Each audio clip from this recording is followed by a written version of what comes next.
Hello everyone, welcome to Fresa Technologies YouTube channel. In today's video, we are going to see about how to search for a voucher by supplier reference number using quick search option in Fresa application. Initially, you needed to log into the system, and after your successful login, this is how your dashboard looks. Now go to quick search option at the top of the page. Here we have to choose the type as supplier reference number. Enter the reference number in the value column. After filling the details, click on search button. Now the search results will be displayed on the screen. If we click on the voucher number, then we can directly navigate to the voucher page. There we can find all the details regarding your voucher.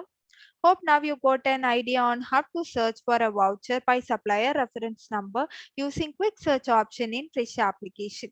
Thanks for watching.